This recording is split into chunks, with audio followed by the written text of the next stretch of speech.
বিসমিল্লাহির রহমানির রহিম। বাংলাদেশ জাতীয়তাবাদী দল বিএনপি মনোনীত সংসদ সদস্য পদপ্রার্থী আব্দুল মহিদ তালুকদারের ধানের শীষ প্রতীকের আজকের এই নির্বাচনী জনসভার সম্মানিত সভাপতি,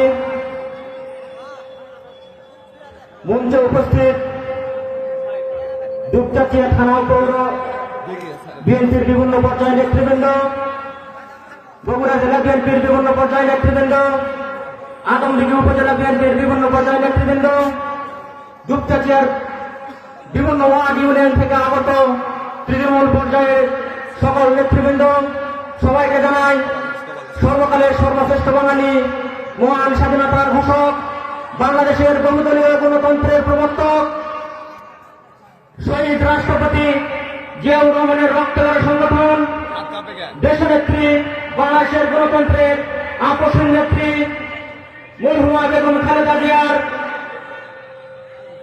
স্বপ্নের সংগঠন জনাব তারেক রহমান নেতৃত্বাধীন যুব সংগঠন বাংলাদেশ জাতীয়তাবাদী যুবদল দুপচাচিয়া উপজেলা শাখার পক্ষ থেকে সবাইকে জানাই রক্তিম শুভেচ্ছা অভিনন্দন। সম্মানিত ভাইয়ের আমার, আপনারা জানেন আগামী 12 ফেব্রুয়ারি বাংলাদেশে 17 বছর পর ত্রয়োদশ জাতীয় সংসদ নির্বাচন অনুষ্ঠিত হতে যাচ্ছে।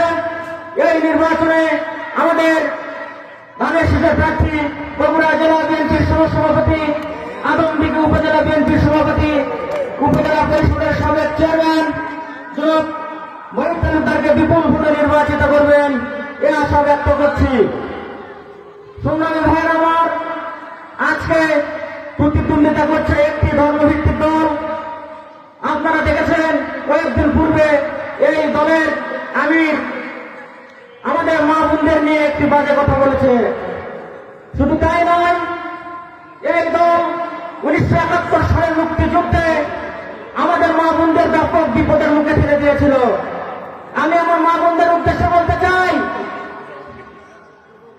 জামাতের যে অপপ্রচার আপনাদের নিয়ে যে বাজে বাজে কথা আপনারা আগামী 12 ফেব্রুয়ারি ব্যালটের মাধ্যমে ধানের শীষে ভোট দিয়ে তার উপযুক্ত জবাব দেবেন ইনশাল্লাহ।